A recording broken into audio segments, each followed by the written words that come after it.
facing the police every single day.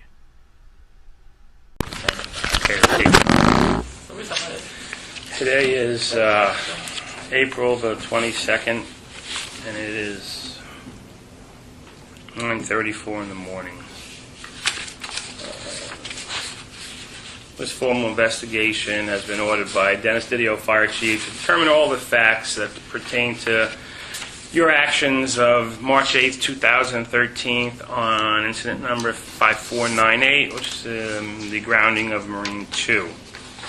We're speaking to both firefighter EMT Robert Dobson and firefighter EMT Chris Church.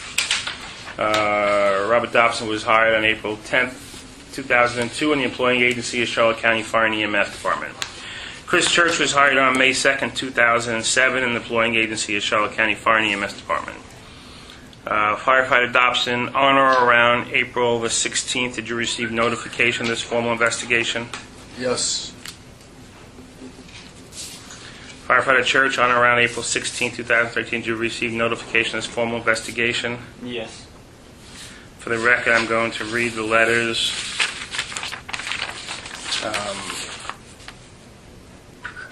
They're exactly the same with the exception of the names. One is addressed to Robert Dobson, the other is addressed to Chris Church. You are hereby requested to report to Fire EMS Department Headquarters, 26571 Airport Road, Punta Gorda, Florida, for formal investigation ordered by Dennis Didio, Fire Chief, on April 22nd, 2013 at 0900 hours. The administration of this department has been made aware of the allegation that you were involved in an accident, hard grounding of Marine 2 on incident number 5498. Possible rule violation, failure to use due care in the operation of Marine 2, which resulted in your inability to perform your job, and grounding of Marine 2, which required the assistance from another agency to return you to service. Purpose of the investigation is to determine all the facts that surround this incident. Information received during this investigation will be used in recommending disciplinary action if warranted. I, Battalion Chief Frank Paolo, will be conducting this investigation. The following individuals may be present to give testimony on. Firefighter Dobson's note. Firefighter EMT Church is the only witness that can be called. And on Firefighter Church's, Firefighter Dobson is the only witness that may be called, since they're the only two people that were there. You may have a representative present during this investigation. The informal investigation will be electronically recorded, and a copy of this recording will be provided upon your request. The investigation will be of a reasonable duration. You'll be permitted periods for rest and personal necessities. The notice complies with Chapter 112.80 of the Florida Statute titled Firefighters' Bill of Rights. Identifying who ordered the investigation, location and time subject to the investigation, purpose of the investigation, who's conducting the investigation, notice of representation, notice of recording provisions for rest and personal necessities. Mr. Dobson. Did this letter notify you the following? Location? Yes. Date and time of the investigation? Yes. Who ordered the investigation? Yes. Nature of the investigation? Yes. Who will be conducting the investigation? Yes. Did it advise you who was going to be present to give testimony? Yes.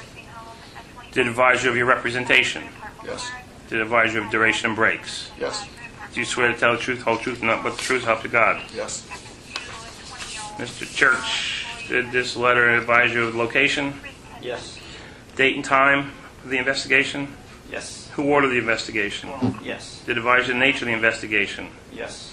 Did it advise you who will be conducting the investigation? Yes. Did it advise you who is going to be present to give testimony? Yes. Did it advise your representation? Yes. Did it advise you of duration and breaks? Yes. Do you swear to tell the truth, whole truth, nothing but the truth, nothing but the truth, to help you God? I do. Okay, this investigation will be recorded, and a copy of this recording will be provided at your request.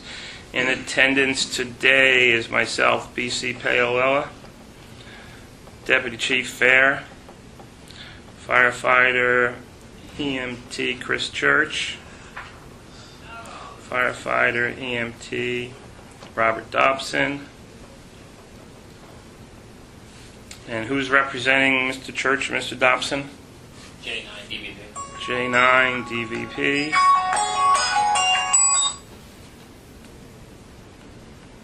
And also present is Jeff Josephat, DVP wannabe. Yes.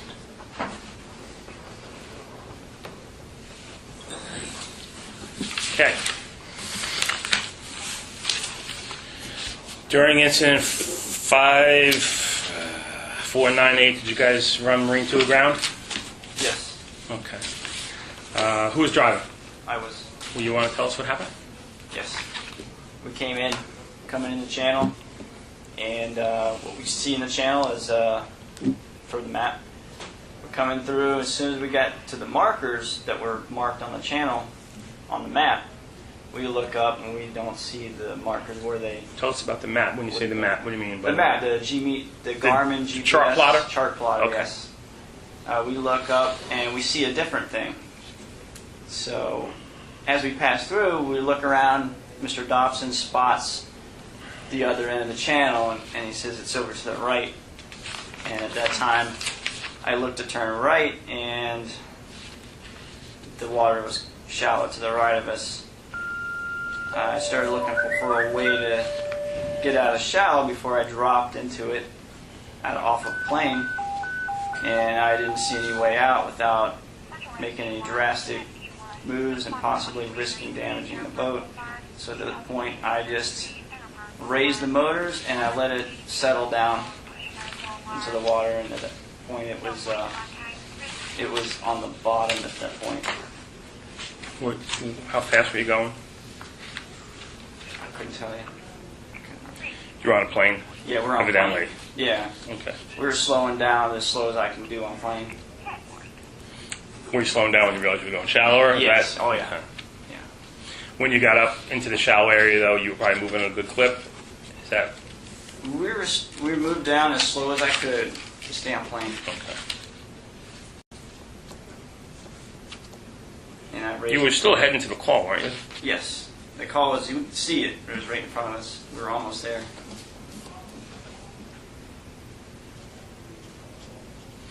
When you guys go out on a call, if you're operating the boat, do you work individually or do you work as a team?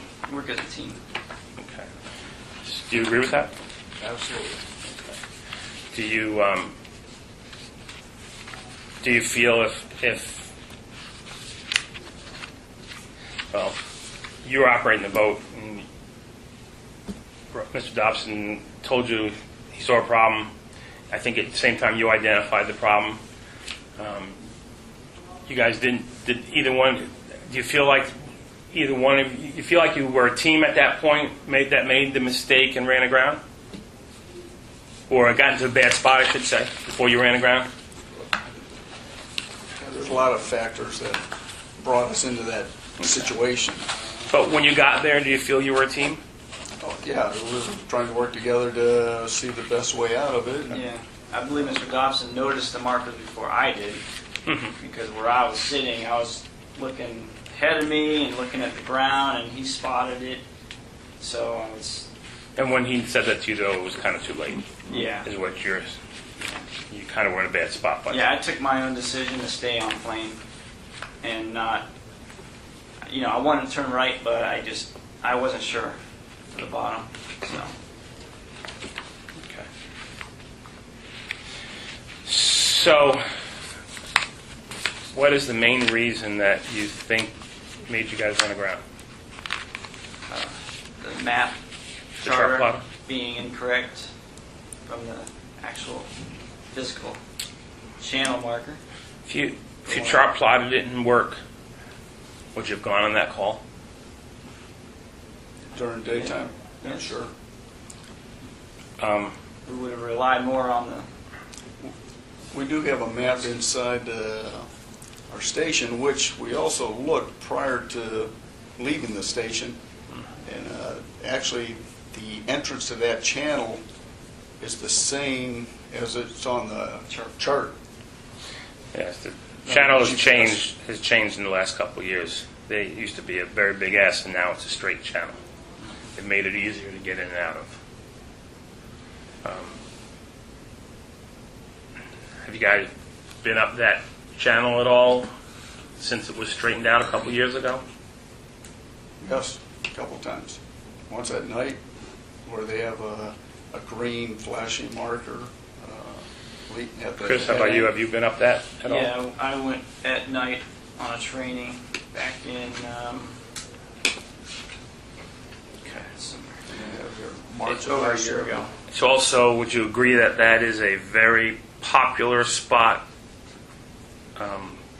that leads into a bunch of different areas, something that you should be familiar with? Certainly. Okay.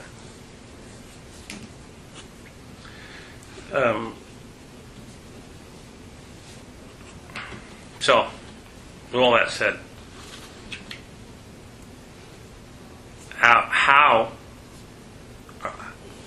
what can you two do in the future to avoid this from happening again, and not just in Alligator Creek, but any place else? I'm sure you guys have talked about this since this happened. Do you have, what can you do? Listen, we're sitting here because we have a problem. So the problem is, what I'm sitting here doing is figuring out how we're going to fix the problem so it doesn't happen again. So I'm going to ask you guys, what do you guys, I'm sure you've talked about it, have you guys come up with a plan so this doesn't happen again? You identified a couple of things. Number one, the chart on the wall is different than what is out there. Okay, the chart in the chart plotter is different than what is out there. So what does that tell us? Electronics isn't always there. I asked you if you got that call, would you go? And you said yes. If your chart plotter is out tonight, are you going to go on the call? Yes, is the answer. You're going to proceed with caution. You're going to use more caution than you normally would because you don't have one of your aids, but that is not the only aid that we rely on. So with that said, tell me what you guys are going to do in the future, and what you can do, to make this problem not happen again. We learned a lot from that call, and one was to... you were lucky you actually got out of this so quick, by the way. Yeah. We didn't make you wait all night. That's been the case before. The last time the grounding happened, Well, and there was a waited till reason they high stayed tide. because they couldn't get them off at that point. You guys were lucky you were able to get off. You were close to getting across. Yeah. But again, back to my question: what are you going to do different? Visiting the canals more often, so we know exactly what we need to try. Well, That's a good one. This whole investigation, hopefully, it's not just for punitive things, but to see what we need to fix. And the main thing is updating the GPS. And we have a $200,000 boat we just put in service. Updating the chart plotter. It is updated and it hasn't changed. The wrong channel is still there. Okay. Well, then. There's no way to update it until the Coast Guard and they do the flyovers and the satellites, and it's not something that we control. The same thing, Stunt Pass, is not something that we control. Little Gasparilla Pass is not something we control. So knowing this, those passes, you cannot rely strictly on your chart plotter. You cannot rely you can't rely on any one item. Probably the best thing to rely on is local knowledge. Okay. And that's why we really let you guys, that is the main reason that boat goes out twice a week for 2 hours at a time, so that you gain more local knowledge. Okay, so you've identified the fact that you're now going to maybe have more of a plan on where to go, where to get in. We've also designed a training program for you that's making you go to certain spots. But what I'm trying to say to you guys is, with all that said and done, what's the one thing that we're missing? There's one thing that went wrong here, if you ask me. And I kind of am asking you guys, do you know what that one thing is? For the reason that you ran aground is for one reason. I kind of disagree with that. I mean, there's several reasons that we got into a situation that caused this. The time of day, we're a half hour from sunset. Go ahead, you give me your reasons, and I'm going to tie them all together for you. Looking at the GPS. And we know the GPS is wrong. We're not even arguing that. Here, we have, the shore is kind of like this. Now, the markers are coming out like this. That's how it looks, kind of, sort of. We're coming in from, rounding the point in Punta Gorda. The markers on our chart plotter and the map and everything is showing that the old markers came in like this, and then they take a hairpin back, you know, to where you have to come in and the hairpin like this. Now, as we're coming here, it's sunset, or half hour from, we both can see a red marker over in this area that's kind of shining more, maybe the light's hitting it right. So we're approaching this, we're seeing on our GPS, we're heading right for it. You look at the GPS, you see us going right through the middle of that channel. That How many sets of markers do you see on there? Okay, look at it before it goes away. That's your GPS. That's a snapshot of your screen. Actually, yeah, you see the red and the green light, right? A red and a green. It doesn't show you anything but that. There's several markers out there. Okay, but there's tons of markers out there, but what you're saying, you just said on the chart, there shows you an S. There is no S on that chart. That is your chart plot, I promise you. I wouldn't lie to you. Well, you see how they have the dotted line there? Yeah, they're not showing apparently. Okay, that dotted line is your path of travel. Oh, you see the S turn there? That's The other. Oh, this little dotted line in here. Yeah, that shows Yes. this. Shows basically what I drew here. Yeah, that is.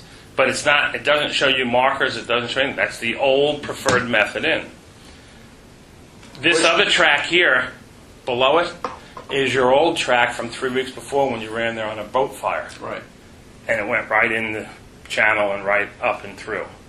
So, okay, I guess the point I'm trying to make, number one, I was driving on that boat fire. I drove through that. Okay, my point is, the chart plotter failed, the time of day, whatever else you tell me, there's still one thing that you're missing. All those together, the sun was in your eyes, it was dark, you didn't use due care. If you would have used due care, you would have, the chart plotter is wrong. Using due care means not relying on just one thing. The sun isn't, you didn't have the visibility that you did at 2 o'clock in the afternoon. You used due care. If it was at night, you would have had less visibility. If you used due care, you stand a better chance. So, the point I'm trying to make is that if you would have used due care and been more cautious, you probably wouldn't have had this problem. What I don't want to happen is I don't want you to walk out of here and say, what I don't want you to walk out of here and say is, the only reason we ran aground was because it was getting dark, the chart plotter was wrong, and we did everything right. If that's how we leave here, then I think we've gained nothing here. Okay? So what I want you guys to realize is that all those things said,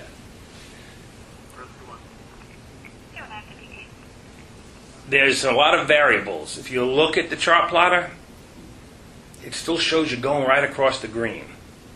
Okay, we know green's bad. Agreed? We go right through the middle of the markers, though, that are shown there. At that point, we And abandoned we're the going to chart have visual. plotter. Thank you. I'm glad you did. We did. We were like, the marker's not there. As we're getting Let's look at the closer, markers. yeah, I actually stepped out of the cab to get a better view of this, and that's when I started telling Chris, the markers are over here, and by then, we're heading towards what's looking, and Chris can see now that, this marker that we're just going through is not the one we're still looking at up here. So, there's, as I had said in the statement I sent you, that, there's confusion at the time we're getting close, and, more training, more area familiarization, local knowledge. We get out 2 to 3 times a month on that boat. Yeah. I think in the future, if we would have seen the remote confusion, possibly dropping off, just kind of idling in a little bit, and kind of getting our bearings again before we proceed again. And we're responding to a call of a boat flipped upside down. Even the more reason to be careful because you have to get there.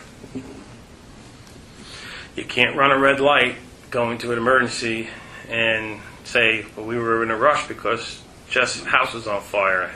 And if you can't get there, it doesn't help us any. Okay. Careful with Jeff, that's very real. Is it? It A couple years ago. Didn't it? Not the crash, the house on fire. Oh, And that big brush fire came. Oh, from okay. Colorado. gotcha. Somebody put it out. I was over there. Okay. Jay, you got any questions? I guess the only question I had was that possible rule violation. I really wasn't one.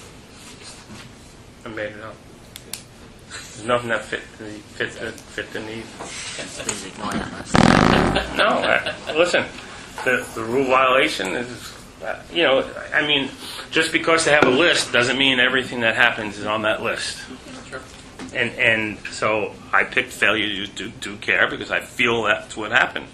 They didn't use proper care, and it resulted in an accident. So, The other choices are worse. Yeah, I'm sure. They were hideous, I thought, to be honest. Really. They were had more like malice and,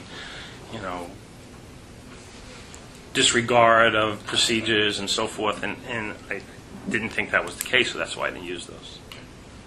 That's the only question I had. Anything else you guys have to add? well, I'd like to see it coming out of here.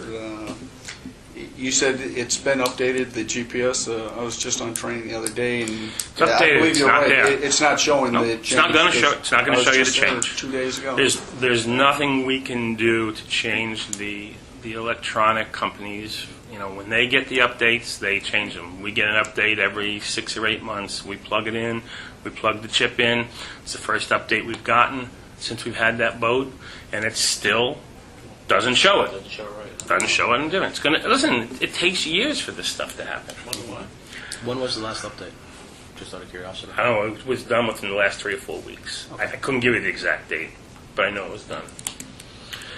So, and again, you doesn't make a darn bit of difference. It's still this. It looks the same as it did in that area. It looks the same as it did. It's amazing what the technology is now. The Google Earth and they can't. It's all about the mighty dollar, I They think. couldn't get that car out there with the cameras to get a better shot of the air. Chief, do you have any questions? Yes. You said you wrote a statement. Yes, Could you please read that? and I sent this to Chief PINELLAS. It says, Chief, Marine 2 responded to the area of Alligator Creek for an upside-down vessel, incident number 5498. As we were arriving in the area, there was some confusion on the location of the channel leading into Alligator Creek. Our GPS was showing the entrance northeast of our actual entrance, and in parentheses, the old channel ran east and turned back south before a hairpin turn heading northeast.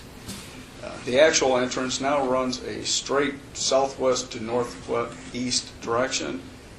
Before any corrective actions could be made, we went aground. The upside-down vessel was in sight, only with the tips of the pontoon. It's a C-cycle pontoon boat. The pontoon tips were visible. And just south of our location is approximately 500 feet. I give the coordinates: north 26 degrees, 52 minutes, 34.3 seconds, and west 82 degrees, 3 minutes, 47.7 seconds.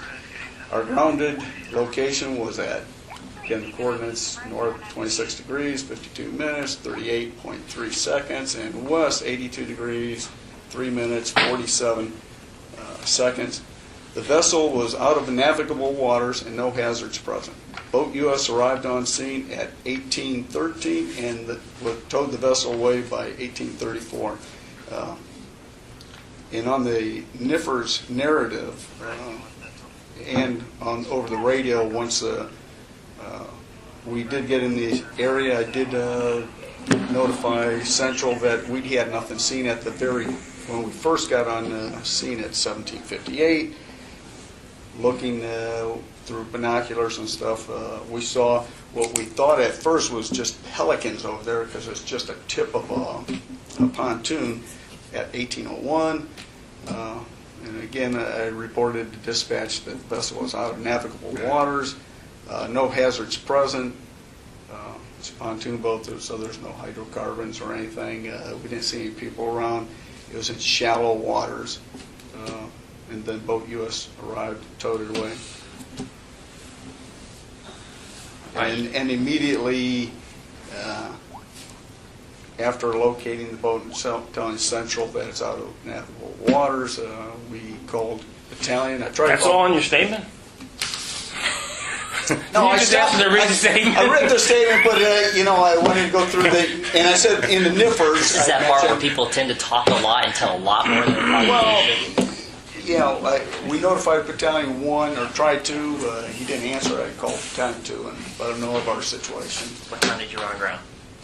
1758. Okay. What time did CETO arrive?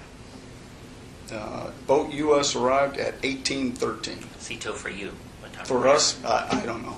Approximately how long after? It wasn't that long. Uh, They're pretty quick. Within the Maybe hour. an hour, two. Within an hour, I So you say 1 hour?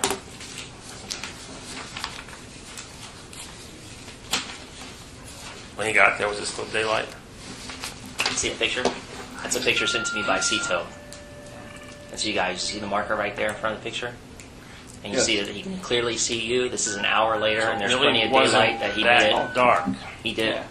Exactly. Plenty of daylight to see you from that distance. And this is an hour later. So the idea of it being dark and... I didn't say dark. I said sunset. It's my turn. Okay. Point where you said it was dark sunset, you alluded to it being difficult to see. Okay? So clearly there was enough daylight. Okay? Absolutely. In my comment, I didn't say it was dark. I said we were there a half hour before sunset. So at sunset, you're getting, the different lighting. We had a view of one marker in particular that looked like it was lining up with our other marker on the GPS. Do we need to So- restrict Marine 2 operational times due to daylight, lighting, sunset, anything like Absolutely that? not. Okay. Absolutely not. All right. What time did CETO get on site? I don't know. I said. I don't know. It was within the hour. Could have been a half hour. Okay. Yes, I called him, and he told me he would head right out. You've been in that channel, you said, for the boat fire? Yes. Okay. Approximately how long before this incident was that?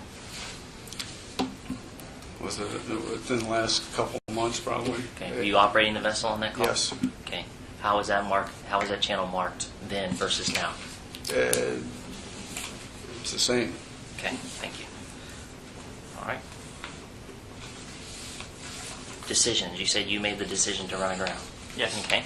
Could you take me through that decision? I saw land on the side of me. You can see the shallow water.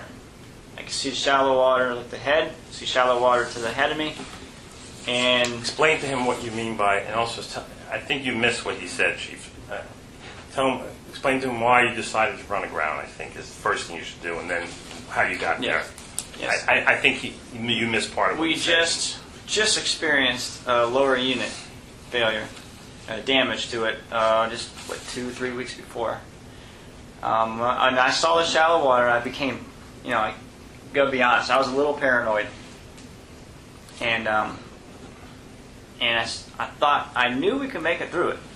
We can make it through, get to the channel, and we may, kick some sand up a little bit on the way, but I did not even want to remotely take a chance.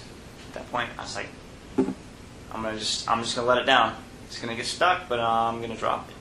So the basis of your decision was the perseverance of the equipment. Yes, I did not want to damage equipment again. Okay. And you used the condition of the vessel, the summation that you made about the condition of the vessel and everything to make that decision. Yes. Okay.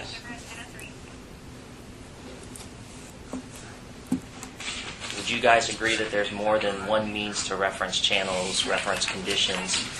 Yes. And would you agree that those have been outlined by the chief? Yes. As far as your weather conditions, as far as your past history, local knowledge, and you've referenced that you've been in that canal since those changes have been made 3 months prior. Okay. Mr. Church has been in there since it's been made to at night. We did night training there. And if we go back and look at training records, those training records will put you guys in that canal in the past several months. Not mine, but his. His is older than that, Yeah. but since it's changed, yes.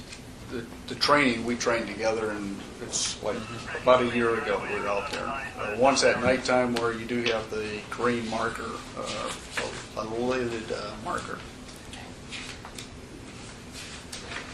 I'm running back through all these things because I want them to be forefront in your minds. Okay? I'm not interested in all of the conditions and the excuses per se, because that's what they are because of what happened. Okay? The facts are, you've been in that channel, you knew that anything changed. So whether the chart was right or not, you've been in that channel, and that's the single most appropriate knowledge that supersedes anything else. Okay?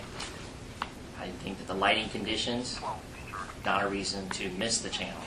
It's clearly marked in one that you've been in before. Not to mention that you have a charted course that takes you in that channel that was already on the chart bar that you could have followed in. Okay? And I think that's important to remember too. What I want to take you to is that our primary function obviously is being safe. The safe operation of that vessel, our safety first, and then the safety of those who respond. Okay? That without a doubt is our number one priority. And we take that into consideration when we set training markers and also in performance objectives. Let me take you to another step, and that is that's a brand new vessel that we have worked painfully for several years now. You guys have pushed us and pushed us and pushed us to try to get a vessel back there. The work's been done. TPL has done a heck of a lot of work to get that and make it happen. And what we need to do is make sure we keep that in our minds every time that vessel goes out. We've got a number of incidents that have taken place with that vessel now that routinely brings it into question about whether that was the right choice or not. We're dumping money into an already $200,000 vessel, which you mentioned yourself, because of what has happened. Okay? Now, Which other incidents? one would be the log incident. The Was low there unit investigation on got cracked off. No. No. And nor do we think there should be. We understand that some of those are a consequence of performance. However, they're still taken into consideration by those who review the operation. So that's what I want you to keep in mind. Also, we strive very hard for the way we are viewed by the public, especially when it comes to our emergency responses. Being rescued by CETO doesn't help us. Being viewed on a ground, on a sandbar, stuck, going to a response doesn't help us, especially when we're being viewed by those for which we're out there trying to rescue. It brings into question our professionalism and our ability. Okay? So please keep that in mind as you operate these vessels. Okay? If you think there is something you should have that you don't, by all means, make the recommendation and we'll get it if we can. But there's no one thing that dictates how you respond other than you. Not a piece of equipment, not the types of conditions, you. You make the final choice. Having said that, Mr. Church, I applaud your decision making in the sense that you are looking at the preservation of the vessel, having taken into consideration the conditions of the victims for which you are responding. I have nothing. I'm good. Anybody else have anything they want to say?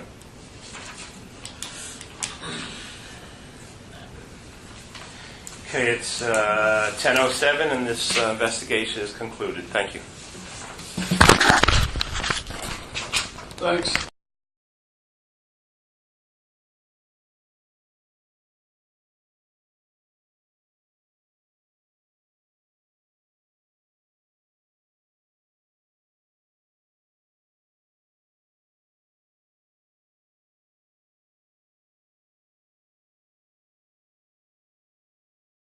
County, this is Sheriff County COPWATCH. I am using any video here with under fair use if you have criticism, reporting, teaching, etc. And please donate. I do not make money from YouTube, and there are different ways to donate in the video links. Thanks.